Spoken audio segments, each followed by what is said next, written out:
आइए दोस्तों, ये पहला सवाल देखते हैं। चक्रवृद्धि ब्याज की एक निश्चित दर से कोई धनराशि 3 वर्षों में 9,600 रुपये और 5 वर्षों में 12,150 रुपये हो जाती है, तो चक्रवृद्धि ब्याज की दर ज्ञात कीजिए। देखिए दोस्तों, इस सवाल में क्या बोला जा रहा है कि चक्रवृद्धि ब्याज की एक निश्चित दर से कोई धनराशि 3 वर्षों में 9,600 रुपये हो जाती है और 5 वर्षों में 12,150 रुपये हो जाती है और हमें चक्रवृद्धि ब्याज की दर पूछी जा रही है। तो देखिए यहाँ पे हमें 3 वर्ष का मिश्र धन दिया हुआ है और 5 वर्ष का मिश्र धन दिया हुआ है। ठीक है, तो देखिए दोस्तों, जब भी चक्रवृद्धि ब्याज का सवाल आएगा और हमें इस तरीके से 2 मिश्र धन दिए जाएंगे, ठीक है, तो हमें क्या करना होता है, ये जो पहले वाला मिश्र धन है यानी कि 3 वर्ष वाला, यहाँ पे वर्षों की संख्या कम है तो इसको मैं पहले वाला बोल रहा हूँ, इसको दूसरे वाला मिश्र धन बोल रहा हूँ। ठीक है, तो हमें क्या करना होता है, पहले वाले मिश्र धन को मूलधन लेके चलना होता है। ठीक है, तो यहाँ पे मैं मूलधन की जगह पे प्रिंसिपल लिख दूंगा, तो मूलधन कितना ले लेंगे हम, 9,600 रुपये ले लेंगे। ठीक है, और जो दूसरे वाला मिश्र धन है इसे हम यहाँ पे मिश्र धन ही लेके चलेंगे। ठीक है, तो यहाँ पे मैं अमाउंट लिख दूंगा मिश्र धन की जगह पे ए, तो इसे कितना ले लेंगे, 12,150 रुपये ले लेंगे। ठीक है, अब इन दोनों को अनुपात में ले लेना है और इन्हें काट के छोटा कर लेना है। ठीक है, तो देखिए यहाँ पे 0 से 0 कट जाएगी। अब देखिए इन दोनों को 3 से काटा जा सकता है, तो इसे 3 से काटेंगे तो कितने पे कटेगा, पहले ये 3 पे कटेगा और फिर 2 पे कटेगा और एक 0 लग जाएगी। ठीक है, इसे 3 से काटेंगे तो पहले 4 पे कटेगा, फिर ये एक अंक है तो यहाँ पे 0 लग जाएगी और फिर 15 को काटेंगे तो 5 पे कट जाएगा। ठीक है, अब इन दोनों को 5 से काट लेते हैं, तो इसे 5 से काटेंगे तो ये पहले 6 पे कटेगा और फिर 4 पे कट जाएगा, और इसे 5 से काटेंगे तो पहले 8 पे कटेगा और फिर 1 पे कटेगा। ठीक है, यानी कि देखिए अब ये अनुपात कितना हो गया है, 64:81 हो गया है। ठीक है, अब देखिए दोस्तों, यहाँ पे हमें क्या देखना होता है कि यहाँ पे वर्षों का अंतर कितना है। यहाँ पे देखिए 5 में से 3 घटाएंगे तो वर्षों का अंतर कितना आ रहा है, 2 आ रहा है। ठीक है, अगर यहाँ पे वर्षों का अंतर 2 होगा तो इन्हें काटने के बाद जो संख्या आएगी उसका हमें वर्गमूल कर देना है, क्योंकि यहाँ पे वर्षों का अंतर 2 है इसलिए हम दोनों पे वर्गमूल लगा देंगे।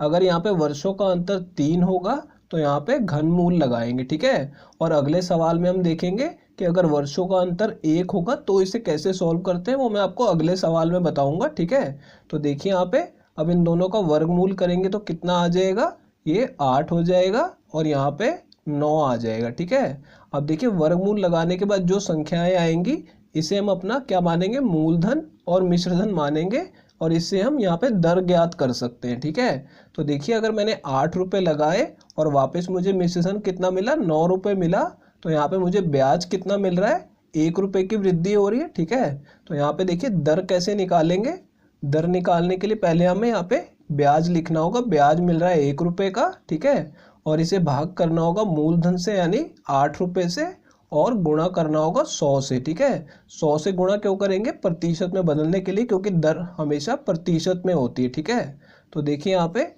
इन दोनों को 4 से काट देंगे तो कितना आएगा, ऊपर 25 आ जाएगा और नीचे 2 आ जाएगा। ठीक है, और 25 तो कितना आ जाएगा, 12.5% आ जाएगी दर। ठीक है दोस्तों, तो यहाँ पे ये हमारा इस सवाल का आंसर हो जाएगा, ये तीसरा ऑप्शन करेक्ट है। आइए दोस्तों, ये अगला सवाल देखते हैं।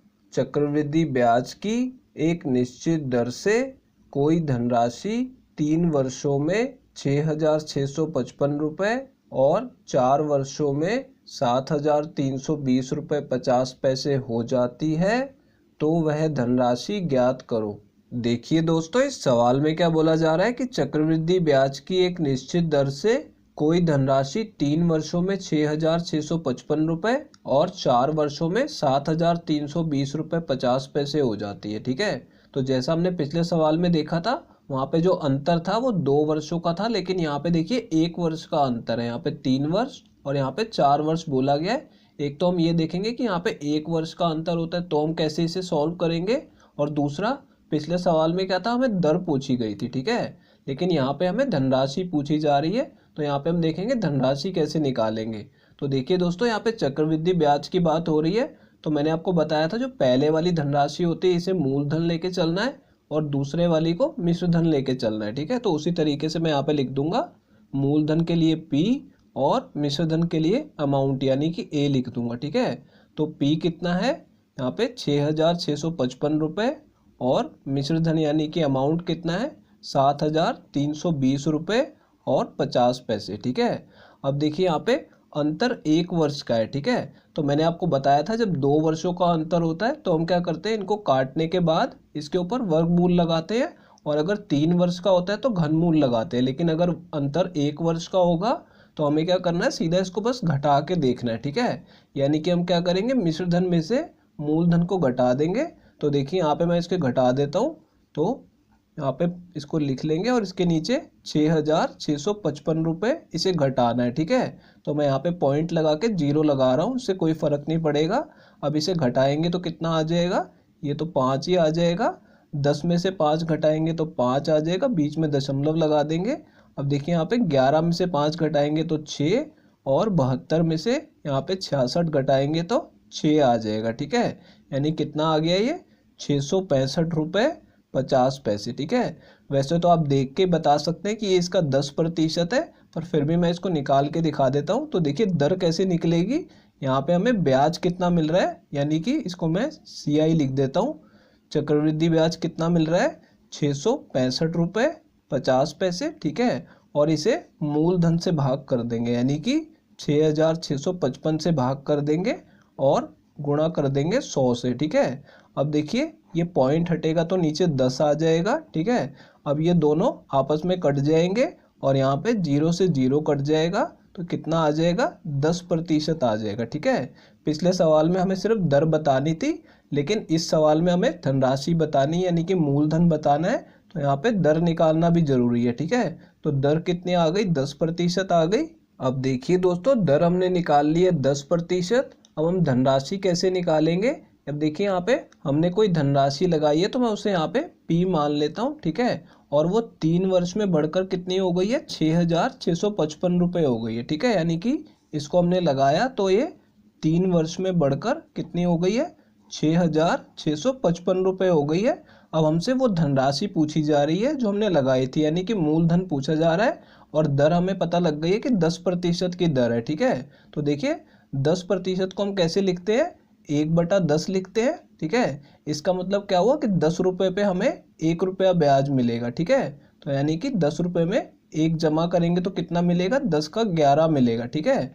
अब देखिए मुझे ये धनराशि निकालनी है तो मैं कैसे निकालूंगा, पहले मैं धनराशि को P मान लूंगा, ठीक है। और इसे हमने 3 वर्ष के लिए लगाया तो ये 6,655 रुपये हो गई। तो देखिए यहाँ पे पहले वर्ष यहाँ पे कितने की वृद्धि होगी 10% की वृद्धि होगी, तो 10 में 1 जमा करके लिखेंगे 11/10, ठीक है। इस तरीके से इसे लिखना होगा क्योंकि यहाँ पे दर यहाँ पे 10% की है, तो हम इसे 1/10 लिखते हैं और इसमें 1 की वृद्धि करके ऊपर 11 आ जाएगा, ठीक है। अब ऐसा 3 वर्षों तक हुआ तो इसे 3 बार लिखना है आपको, ठीक है। यानी कि 11/10 3 बार हमें इसे गुणा करना होगा। अब देखिए 3 वर्षों तक इसमें 10% की वृद्धि हुई है, तो ये कितना बन जाएगा 6,655 रुपये बन जाएगा, ठीक है। तो इसको बराबर में लिख देंगे 6,655 रुपये। अब देखिए इसे सॉल्व करके हम P की वैल्यू निकाल लेंगे, यानी कि वो धनराशि पता लगा लेंगे। तो देखिए यहाँ पे इसे 11 से काट देते हैं यहाँ से सीधा, तो 11 से इसे काटेंगे तो कितने पे कटेगा, पहले 6 पे कटेगा, फिर यहाँ पे 1 अंक है तो यहाँ पे 0 लग जाएगा, उसके बाद 55 को काटेंगे तो 5 पे कट जाएगा, ठीक है। अब ये दूसरे वाले 11 से इसको काटेंगे तो पहले 5 पे कटेगा और फिर 5 शेष बचेगा तो फिर से 5 पे कट जाएगा, ठीक है। अब 11 से 55 को काटेंगे तो 5 पे कटेगा, यानी इस तरफ सिर्फ 5 बच गया, ठीक है। और इन तीनों का गुणा करेंगे तो कितना आ जाएगा 1,000, और 1,000 को 5 से गुणा करेंगे तो कितना आ जाएगा 5,000 रुपये आ जाएगा, ठीक है। यानी कि इस तरफ P रह गया है तो P की वैल्यू कितनी आ गई 5,000, यानी कि ये वो धनराशि है जो हमने लगाई थी, ठीक है। तो दोस्तों ये हमारा इस सवाल का आंसर है, ये पहला ऑप्शन करेक्ट है। आइए दोस्तों ये अगला सवाल देखते हैं। किसी धनराशि पर 12% वार्षिक दर से 2 वर्ष का चक्रवृद्धि ब्याज 8,904 रुपये प्राप्त हुआ, तो उसी धनराशि पर समान दर से समान अवधि का साधारण ब्याज कितना होगा, ये हमें बताना है दोस्तों। देखिए दोस्तों, इस सवाल में क्या बोला जा रहा है कि किसी धनराशि पर 12% वार्षिक दर से 2 वर्ष का चक्रवृद्धि ब्याज 8,904 रुपये प्राप्त हुआ है। तो देखिए हमसे क्या पूछा जा रहा है कि उसी धनराशि पर समान दर से यानी कि 12% की दर से समान अवधि का साधारण ब्याज कितना होगा। तो देखिए दोस्तों, इस टाइप के सवालों को कैसे सॉल्व करते हैं। यहाँ पे हमें दर दी गई है और चक्रवृद्धि ब्याज बताया गया है। तो पहले हम क्या करेंगे, यहाँ पे सक्सेसिव मेथड लगा के यहाँ पे निकाल लेंगे कि चक्रवृद्धि ब्याज प्रतिशत में कितना होगा। तो उसके लिए हम दर का यूज़ करेंगे। तो देखिए यहाँ पे जो चक्रवृद्धि ब्याज होगा उसको मैं यहाँ पे कंपाउंड इंटरेस्ट लिख रहा हूँ यानी कि CI। तो वो कैसे निकालेंगे, देखिए 12 जमा 12।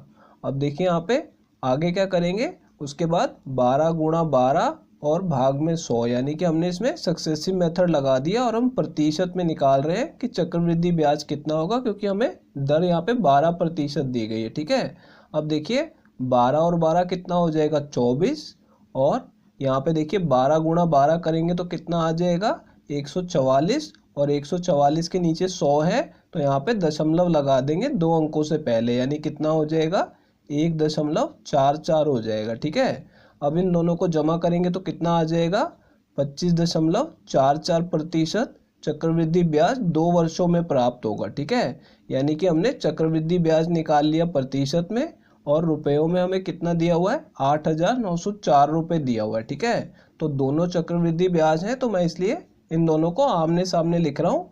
यहाँ पे मैं लिख दूंगा 8,904 रुपये। ठीक है, यानी प्रतिशत में इतना है और रुपयों में इतना है।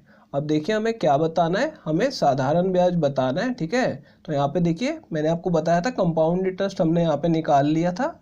अब हमें सिंपल इंटरेस्ट पूछ रहा है यानी कि साधारण ब्याज पूछ रहा है। तो साधारण ब्याज कितना होगा, अगर दर 12% है और 2 वर्षों का निकालना है तो कितना हो जाएगा 12 जमा 12 हो जाएगा। ठीक है, पहले साल का भी 12 और दूसरे साल का भी 12, यानी कि इसको जमा करेंगे तो कितना आ जाएगा 24% आ जाएगा। ठीक है, तो यानी हमने निकाल लिया कि साधारण ब्याज प्रतिशत में तो 24% है, लेकिन हमें रुपयों में बताना है। तो देखिए यहाँ पे 25.44% की वैल्यू हमारे पास है, हमें 24% की वैल्यू निकालनी है। अब देखिए दोस्तों इसे कैसे निकालेंगे, यहाँ पे पहले इसे 1% बना लेंगे। इसे 1% बनाने के लिए इसको 25.44 से ही भाग कर देंगे तो कितना आ जाएगा 1% आ जाएगा।